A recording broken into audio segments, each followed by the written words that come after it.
வணக்கம். வரலாறு ஐரோப்பா இந்திய வரலாறு என்ற டாப்பிக்கில் நம்ம பார்க்குறோம். 15ஆம் நூற்றாண்டின் மத்தியிலிருந்து கடல் கடந்த வாணிகம், கப்பல் போக்குவரத்து, தொழில், நுண்ணியல், அரசியல் அமைப்பு ஆகிய பல துறைகளில் டேஷ் நாடுகள் மிகுந்த முன்னேற்றம் அடைந்திருந்தன. எந்த நாடு மிகுந்த முன்னேற்றம் அடைந்திருந்தன அப்படின்னு பார்க்கும்போது ஐரோப்பிய நாடுகள் மிகுந்த முன்னேற்றம் அடைந்திருந்தன. 18ஆம் நூற்றாண்டில் பிரிட்டன், பிரான்ஸ், ஹாலந்து ஆகிய நாடுகள் முன்னணியில் இருந்தன. இந்த நாடுகளில் வணிகர்கள், கப்பல் சொந்தக்காரர்கள், பொருள் உற்பத்தியாளர்கள் போன்ற நடுத்தர வகுப்பு மக்கள் அரசு மற்றும் பொருளாதார துறைகளின் மீது மிகுந்த செல்வாக்கு பெற்றிருந்தார்கள். இந்த முதலாளிகள் டேஷ் நாடுகளின் தங்கள் குடியேற்ற ஆதிக்கத்தை அமைக்க பல போர்களில் ஈடுபட்டன. எந்த நாடுகள்னு பார்த்தீங்கன்னா ஆசிய நாடுகளின் மீது.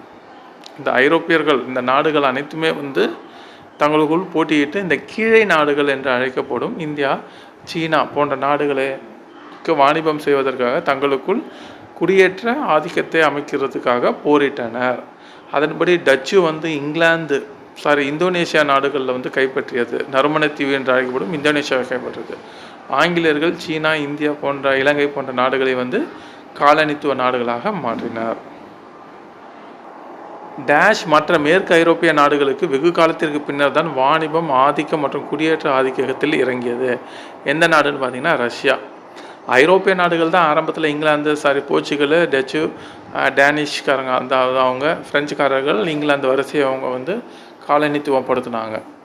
அதே நேரத்தில் இவங்கெல்லாம் முடித்ததுக்கு அப்புறம் தான் ரஷ்யா காலனி குடியேற்ற ஆதிக்க போட்டிகளில் களமிறங்கியது.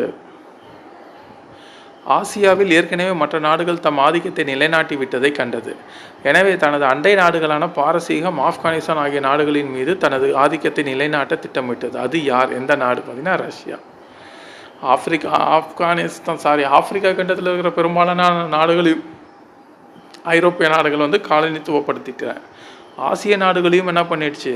இந்த ஐரோப்பிய நாடுகள் காலனித்துவப்படுத்திட்டு அதனால் ரஷ்யா என்ன பண்ணுது? தன்னுடைய அண்டை நாடுகளான இந்த பாரசீக பகுதி, ரஷ்யா ஆகியவற்றை ஆக்கிரமிப்பதற்காக திட்டம் போடுது.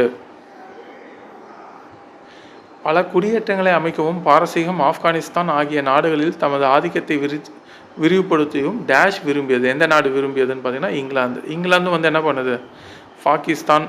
பாரசீகம், ஆப்கானிஸ்தான் இந்த நாடுகளில் தனது ஆதிக்கத்தை விரிவுபடுத்த விரும்பியது. ரஷ்யாவும் விரும்பியது.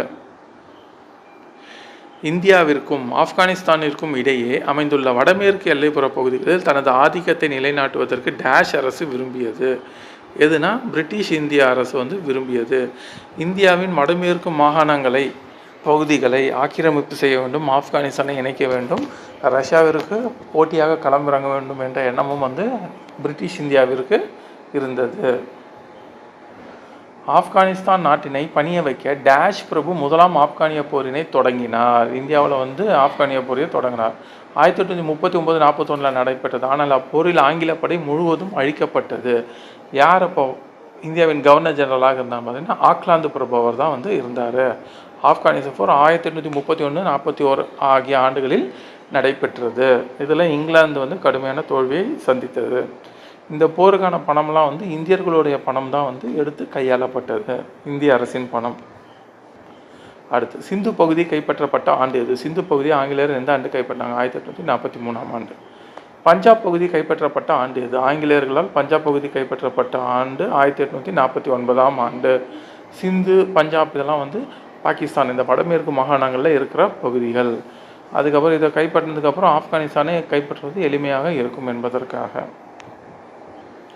ஆங்கிலேயர்கள் 2ஆம் ஆப்கானிய போரினை தொடங்கினர். சரி, டேஷ் இப்போரின் தொடக்கத்தில் ஆங்கில படைகள் சில இடங்களில் வெற்றி பெற்றன.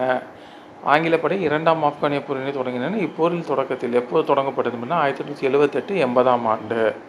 அப்போ யார் அரச பிரதிநிதியாக இருந்தான்றதை கமெண்ட் பண்ணுங்கள்.